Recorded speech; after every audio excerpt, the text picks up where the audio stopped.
दिनै नावकाटा गामिनि रुंसारि जितेन बर' मानगोनां बिथांनि जि बान्द्रा आसार बे बान्द्रा आसाराव जोङो ढेंगा जिल्ला खौसेथि बर' सुबुं आफाद बेजों लोगोसे जोंनि जिल्लानि सिङाव थानाय जोंजों नांफानानै थानाय जोंनि माहारियारि आफादफोरा बेवहाय बिथांनि जि बान्द्रा आसार बे बान्द्रा आसाराव बाहागो लाफैदों। दा बिथाङा सासे जोंनि राफोद मावथिमोन जोंनि खौसेथि बर' सुबुं आफादनि आरो आंनि मिन्थिनायाव जे बिथाङा जोंनि सिमेन्ट दख'रा दुलाराय बर' फरायसा आफादनि दा महनपुर जि इउनिट होननाय मोनसे जोंनि खोन्दो आफाद बर' फरायसा आफादा जि इउनिट एबसु दादोंमोन दा बिनिबो बिथाङा सासे राफोद मावथिमोन एबा आफादनि बिनि उनाव बिथाङा गोबाव सम जे नावकाटा हालामावनो मोनसे गजेन स्वर्गियारि GS भेन्सार एम इ स्कुल जिहेतु मोनसे गंसे खुलिदोंमोन दा बेवहायबो बिथाङा गाव गोबां सम सेक्रिफाइस खालामनानै जे जोंनि गथ' गथायफोरखौ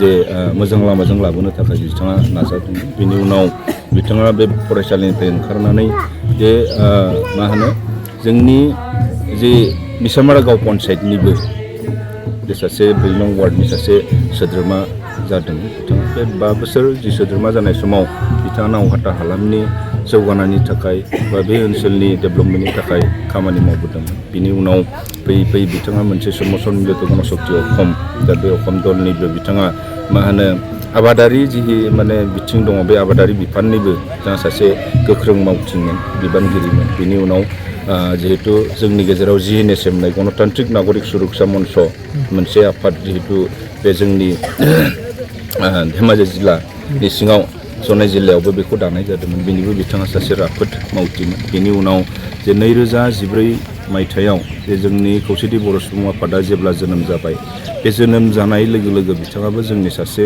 राफोद मावथिमोन जिल्ला आफादनि सासे राफोद मावथिमोन। बेनि उनाव गोबां सम बे हारिनि थाखाय खामानि मावबोनानै थांनाय 2025 मायथाइनि 2025 मायथाइयाव बिथाङा हरखाबै रुंसारि जानानै थाङो। बे समाव बिथाङा जोंनि सानजा सानजारि खौसेथि बर' सुबुं आफादनि सासे निष्ठाबान सासे कर्मिमोन मावथिमोन। जोङो दिनै दुखु फोरमायनांगोन बे बिथांनि जि रुंसारि जानाय बे रुंसारि जानाया जोंनि ओनसोलनि जोंनि हारिनि आरो जोंनि खौसेथि बर' सुबुं आफादनि सुख'हायै मोनसे खहा जाबाय।